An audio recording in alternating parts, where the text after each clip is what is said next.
Hi guys, so we've gotten into some pretty complicated chapters of becoming Naomi Leon.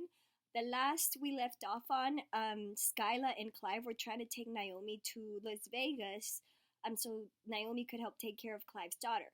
Um, but Graham decided to go look for their dad and took the kids in the trailer to Oaxaca, Mexico. So let's see what happens in these next chapters, okay? This is a little section in between the chapters called "A Passel of Todays." Mexico paraded outside the cab of Bernardo's truck, but at times the scenery blurred and my mind clouded with all that had happened.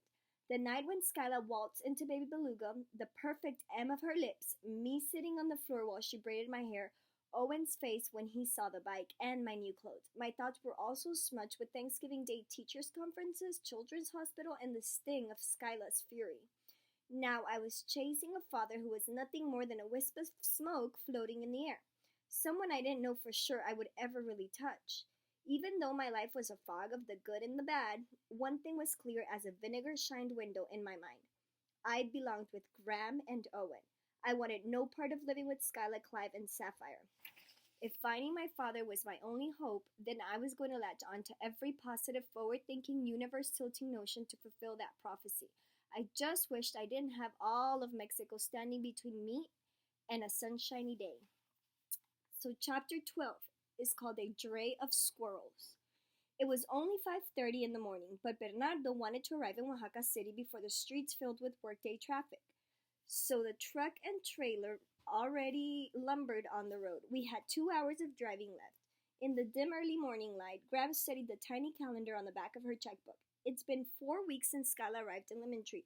I feel like I've lived a year since that day and added a few hundred gray hairs. If someone had told me then that today we'd all be traveling in Mexico and staying in motels with Baby Beluga only spitting distance away, I would have more likely believed a cow jumped over the moon. Owen, settle down back there. You're as antsy as Lulu. During the 4 days of the drive, Owen and I had spent time playing cards and that game where you call out the states from people's license plates. I had no idea there were so many people from the United States and Mexico. When we weren't playing games, Owen arranged blankets on the seat around himself like a nest and read out loud to Lulu. At night, we stopped at small motels. Bernardo and Owen slept in Baby Beluga with Lulu. Graham, Fabiola, and I slept inside the motel room. Now, as the truck and trailer motored around gentle curves of green hills, Owen bounced on the seat. Why don't you read to Lulu some more? I said. I don't feel like it, he said. How much longer? Graham turned around, giving me a helpless look that told me her patience was wearing thin. Owen, I said, want to see my brand spanking new list? Which one? I flipped through my notebook. I passed over the most recent list of regular and everyday worries about Mexico, which was based on everything I'd heard on the playground. Stories about college kids who went to Tijuana, got thrown in jail for absolutely no reason, and were ransomed back to their parents for thousands of dollars. Reports about people who went camping on the beach in Baja and were murdered. Warnings about drinking the water or eating the meat because it gave people horrible sicknesses. Rumors that everyone peed on the side of the road so the whole country smelled. When I turned to things I saw on my way to Oaxaca, I read aloud. Number 1, lots of brown desert. Number 2, cows. Number 3, honking cars that wanted Baby Beluga out of their way. Number 4, reddish hills but some green. Number 5, cornfields. Number 6, apple trees. Number 7, burros grazing. Number 8, bamboo forests. Number 9, avocado trees, just like at home. Number 10, green mountains with misty clouds around the tops. You forgot the dead dog on the side of the road and the squirrels all together under that tree, said Owen. I wrote it down. And the lady selling tortillas at the gas station, and the spider that looked like a real scorpion, but wasn't that, and got into Baby Beluga the first night. And you forgot the rainbow. Oh, and the cockroaches at the little pink motel. Don't forget the cockroaches. Slowly the truck climbed for over an hour with occasional bursts of memory from Owen. Finally, in the distance, I saw a flat valley scattered with thousands of white rooftops. That is the city, said Bernardo. It is on a mesa, a tabletop. The low hills around the edges of the mesa reminded me of an old piece of copper pipe, green, gold, and rust-colored. Behind the foothills on the horizon, giant curvy purple mountains stood guard. Below, the shadows of the wispy clouds overhead made the entire valley look mottled like a camouflage jacket. Oh my, I never dreamed I'd be in such a tropical place, said Graham. I added tropical to my splendid words page. It is so good to be close to our home, said Fabiola, looking out the window starry-eyed. Bernardo drove the truck down into the flatland next to dry brown fields that looked like they needed a deep soaking with a sprinkler. We're almost there, said Bernardo. We're almost at Barrio Jalatlaco. I thought we were going to Oaxaca, Owen said. We are. Barrio means neighborhood, said Bernardo. Jalatlaco is the name of our neighborhood. Graham, Owen, and I practiced the name by saying a lot of la la las, and we made Bernardo laugh at our attempts. As we got closer to town, the streets became narrow and bumpy because the ground was set with stones and cement. Baby Beluga took up more than half of the road. When another car came towards us, the driver had to pull up on the sidewalk to get by. But the driver wasn't mad. He just waved to us and smiled. I read the street names that were printed on the sides of buildings, trying to pronounce them out loud. El Calvario, Refugio, Niños Héroes. Graham laughed. We are not in Lemon Tree anymore. Here is the street, said Fabiola. Bernardo turned down what looked like a long alley. I sat up tall in the seat and stared out the truck window. I couldn't see any houses, only walls and more walls, some of them 2 stories high. On both sides of the street were lengths of wooden fence, then brick walls, then cement walls, all painted different colors, but all run together. Black grills-covered windows and doors that faced the street, and there didn't seem to be any roofs. Every now and then we passed big double wooden gates. What was behind them? Did my father live here? And where would Bernardo even fit Baby Beluga? Bernardo finally stopped in front of 2 rickety wooden gates that were taller than the truck. They hung crooked and barely met in the middle. He hopped out of the truck, unhitched the rope loop that held the gates together, and swung them open. Behind them, a little world appeared in a grassy field with a giant tree, blooming purple right in the middle. Will you look at that, said Graham. That's the biggest jacaranda I've ever seen. A tiny gray house, square and squat, sat toward the back of the lot. On one side of the house, a huge full-grown vegetable garden sprawled over the dirt with a maverick vine overtaking the fence. On the other, a washing machine hugged the side of the house. Plastic clothespins shimmered in the morning sun, gripping 4 rows of laundry, already stiff from the dry air. Behind the house, a bougainvillea spilled over from a neighbor's high back wall. Tiny walking paths crossed the yard, but it wasn't formal. Like in a magazine, it was homey, like a trailer park. Fabiola, Owen, Graham, and I slid off the truck seats and into the bumpy street. I don't think I've ever seen a cobblestone street, said Graham. They're everywhere here, said Fabiola. You are lucky you have comfortable shoes. They are not easy on the feet. Bernardo got back in the truck and began slowly backing the trailer into the narrow opening between the gates and finally parking it on the side of the house. Then he signaled for us to come and he shut the big gates. I could not take my eyes off the little house and the walls that surrounded it. An entire universe existed in this yard, but not one would know it from the street. Scala and Clive would never find us here. Hola, aquí estamos. We're here, hollered Bernardo. The screen door swung open and a man, 2 women, and a little boy came out. Hugs, kisses, and pats on the back passed among the relatives. Bernardo and Fabiola introduced us. The house belonged to Fabiola's sister, Flora, and her husband, Pedro. Flora and Fabiola looked alike except for 2 things. Fabiola had short, curly brown hair due to her permanent wave and wore tiny dot earrings, and Flora had short, straight brown hair and wore dangly earrings. Pedro reminded me of Santa Claus because of his gray mustache and his round belly that really did jiggle when he walked. Graciela, their daughter, looked to be a little older than Skyla. She had the longest, thickest black hair I'd ever seen. It was perfectly straight and pulled back, half up, half down. If my bangs ever grew out, that was exactly how I would wear my hair. Her uniform of pink drawstring pants, a bunny-printed smock, and white tennis shoes made her look like a nurse at Children's Hospital, only she wasn't. Fabiola had already told us she was a doctor's assistant and helped with the well baby checkups at the clinic. She lived in the house, too, with her 7-year-old son, Ruben, who had cute, pudgy cheeks. I already felt sorry for him because they were the kind that ladies love to pinch. Everyone knew we did not speak Spanish, but they were all smiling at us. Flora and Graciela hugged us right off, even though we didn't know one another yet. I speak English, said Graciela, smiling at me, and my parents, they speak a little bit. I smiled back at her. Ruben walked over to Owen. His hair was black and cut short in a grown-up haircut. Someone had taken some time to part it perfect on the side and comb it down slick with gel. Even though it was almost Christmas, it was hot here, so he wore shorts and sandals. He pulled a small rubber ball out of his pocket and held it up. Owen nodded, and then they ran over to the side yard and began tossing the ball back and forth. Graham shook her head and said, "Give a boy a ball, and that's all it takes to seal international relations." I followed everyone else into the house, peeking in rooms as we headed toward the kitchen at the very back. The house had only 2 bedrooms, a living room, a bathroom, and a kitchen. Baby Beluga was almost as big. Some of the windows didn't have screens and were open to the world. By the looks of all the iron chairs on the lawn, I guessed the outside was part of their living area too, just like at Avocado Acres. The aroma of something cooking tickled my nose. In the kitchen, Flora pointed for us to sit down at the long table that was covered with a plastic flowered tablecloth. Fabiola poured Graham and me cups of juice. It tasted like a punch, but with cinnamon. I couldn't decide if I liked it or not.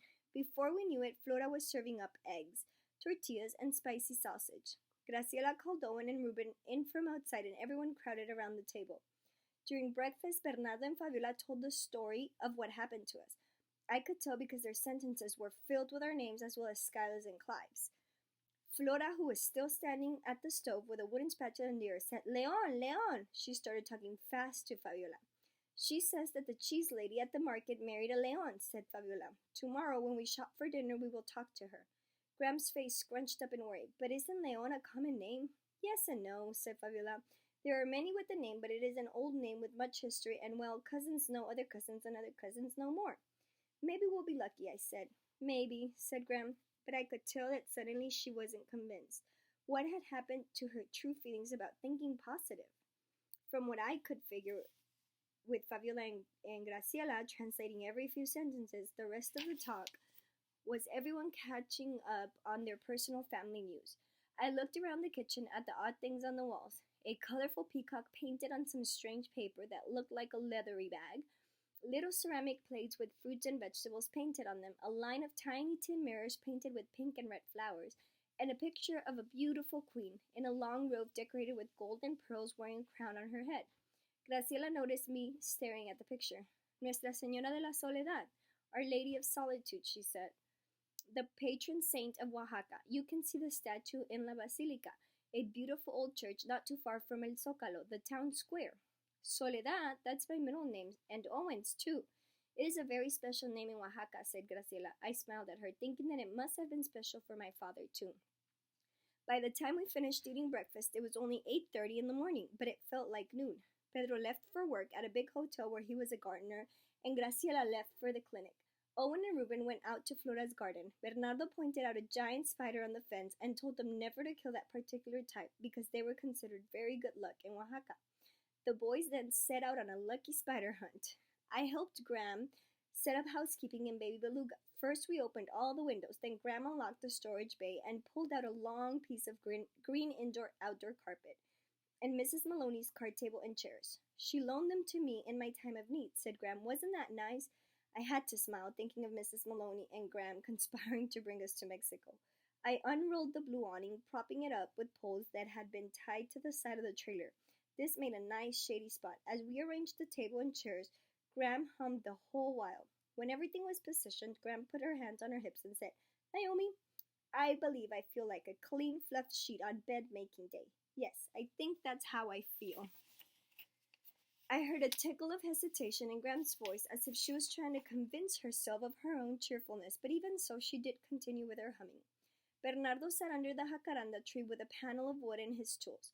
I went inside and found the 24-pack of Nature's Pure White, unwrapped one of the bars, then joined him. It is nice here, yes?" said Bernardo, handing me a small knife. I nodded.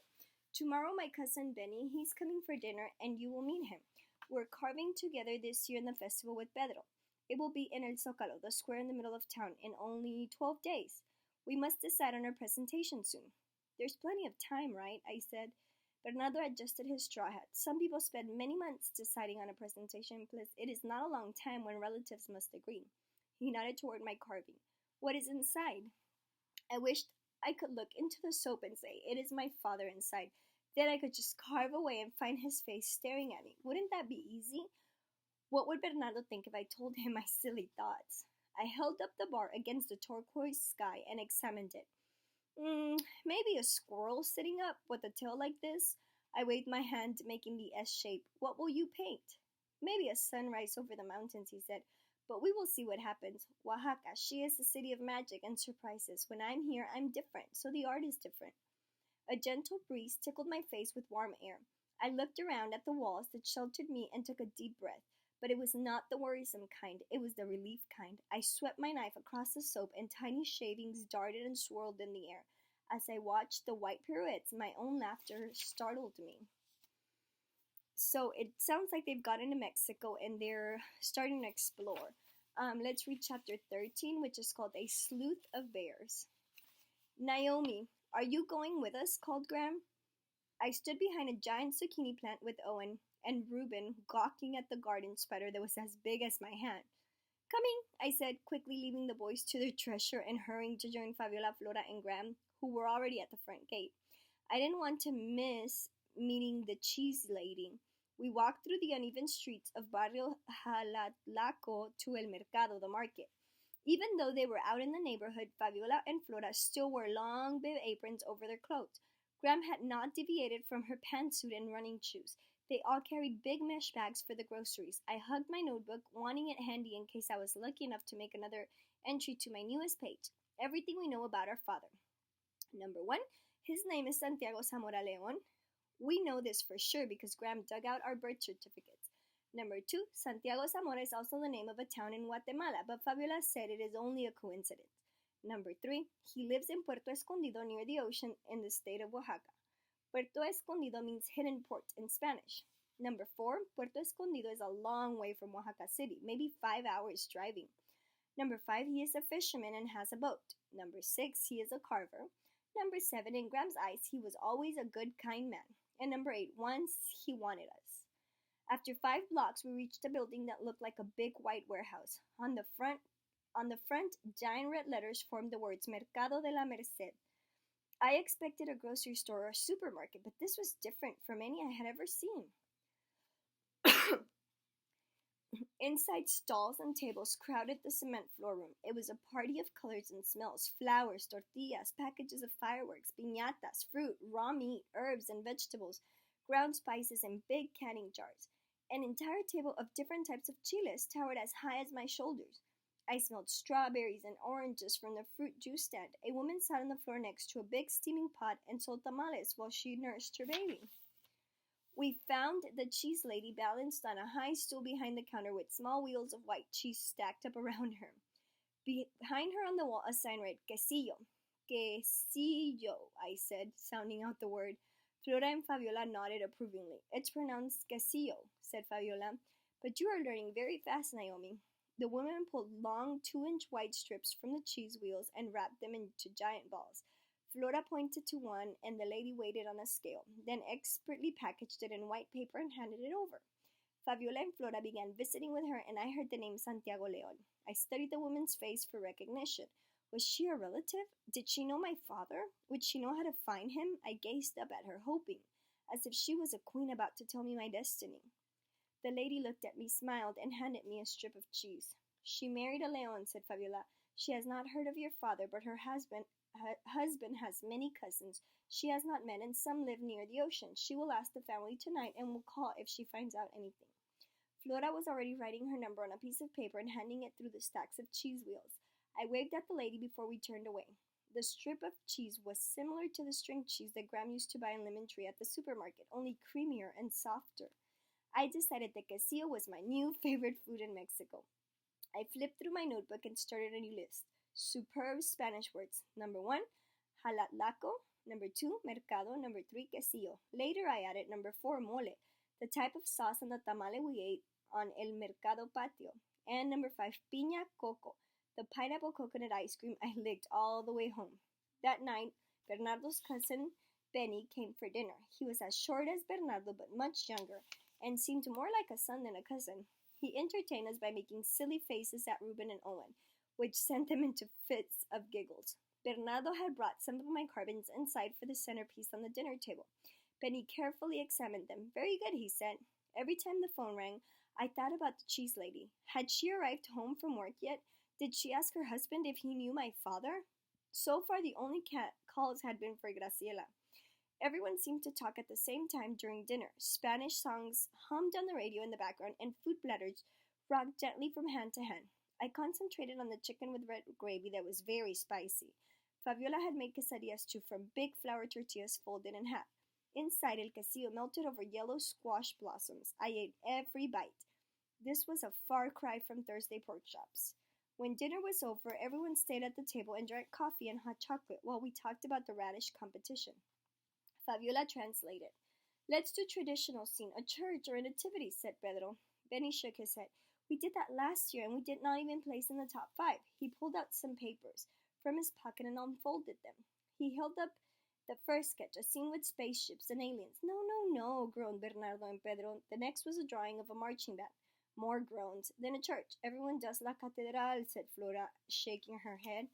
They argued, their voices growing louder. Benny slammed his fist on the table, then got up and walked outside. Bernardo and Pedro shrugged their shoulders and threw their arms in the air. Why are they so angry? Graham asked. Because they wish to create something different this year, something that will catch the eyes of the judges. They all have their own ideas, and they're all stubborn. They must decide on their presentation soon. The radishes are delivered from the fields next week. Then they have only 3 days left to carve. In 5 minutes, Benny was back, and the men pored over the sketches again. I thought it was funny that he got mad and then came back and pretended there hadn't been a crossword between them. The phone rang, and when Flora answered it, she glanced at me. I crossed my fingers for luck. Please let it be good news. After a short conversation, Flora hung up and reported to Fabiola. The woman we met today, said Fabiola, her husband has no relatives named Santiago Leon who live in Puerto Escondido. I'm sorry. Graham's shoulders sagged a little. Couldn't we try the phone book? I said. Naomi, I thought of that, and there are 4 pages of Leons and no Santiago, said Graham, worrying her disappointment. If it's our last resort, I'll try it, but we might as well look for a needle in a haystack. We can't give up, I said. What about Bernardo's friends? Remember the ones who brought our father to Liventree when he met Skyla?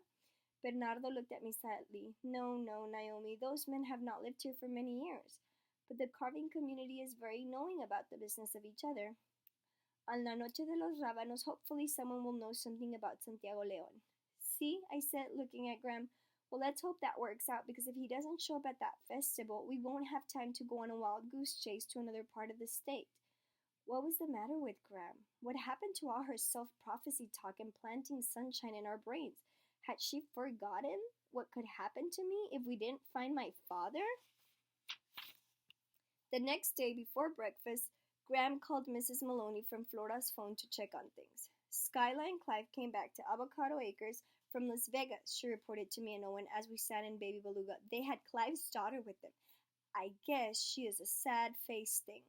Skyla had already received copies of my temporary guardianship papers and was none too happy. When she found us gone, she marched over to Mrs. Maloney's to play 20 questions about where we were and when we'd be back. That sweet old thing just told them we'd gone on a little holiday vacation. What did they do? I asked. They traipsed through the grove to Fabiola and Bernardo's and found them gone too. Mrs. Maloney watched them come back and get into the car. Then they left, only there's something I didn't think about before we took off. It might be nothing, but Scala knows about this festival that Santiago comes to every year, and she knows that Fabiola and Bernardo are from the same town. It wouldn't be hard for her to put 2 and 2 together about where we might have gone. Would she come here? Asked Owen. No, she would have no reason to come. Technically, she can't touch you until the judge makes a decision, said Graham, looking at us and wringing her hands. But according to the fine print on the guardianship papers, I probably wasn't supposed to take you out of the country. If Skyla suspects and could prove that I did by letting the authorities know or hiring an investigator, well, it wouldn't look good to the mediator or the judge. Graham, I whined, not believing what I'd heard. Why hadn't she warned us about all this before? Maybe I'm letting my imagination run pell-mell. I just wouldn't put anything past Skyla at this point. I didn't want to take the chance that Grandma's imagination was right. I wanted to find my father, and the sooner the better. I hadn't been able to forget about the phone book. I asked Graciela how to say, I am looking for Santiago Leon in Spanish. It was simple. Busco a Santiago Leon. I wrote it in my notebook. She didn't seem to suspect anything, and after she and Pedro left for work, and Flora and Fabiola and Graham left to do the daily marketing, I told Owen what I wanted to do. Somebody has to know him or be related to him, but you have to keep this a secret, okay? Why? I don't want Graham putting a stop to it because she doesn't want us imposing on Flora's phone, or because she doesn't want us talking to strangers, or because she doesn't want us bothering folks with unnecessary calls. You know how particular she can be. Can Ruben help? Asked Owen. Yes, but he can't tell. Can you make him understand? Ruben understood. We made a system. Owen read off the number from the phone book. I dialed and asked for Santiago Leon. A lot of people hung up immediately or said, no, no. If I shook my head, Ruben crossed the number off the list. If the person on the other end of the line said anything other than no, I handed the phone to Ruben to talk to them in Spanish. Sometimes Ruben had a long conversation with people he didn't know and gave out his name and number. I was sure Graham would not approve. When we heard Flora, Fabiola, and Graham come through the gate, we closed the phone book. Mañana? Asked Ruben. Yes, tomorrow. We'll try again mañana, I said, tapping my finger to my mouth to remind him and Owen to keep quiet. The next morning, Ruben became more animated in his telephone conversations, and occasionally I heard our names thrown in as well. What was he telling these strangers? We made slow progress through the phone book, but at least I felt that by saying our father's name over and over was somehow bringing us closer to him. We still had 9 days until the festival. Again, as soon as we heard the front gate and the women's voices, we hung up the phone. The boys took off to play, and I grabbed my box of carvings and hurried to the table. I had been carving bears for the past few days. When Graham walked into the kitchen, I was buffing the most recent one with a towel.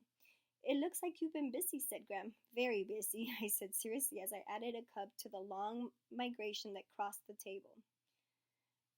This is chapter 14, A Leap of Leopards. Oh, wait.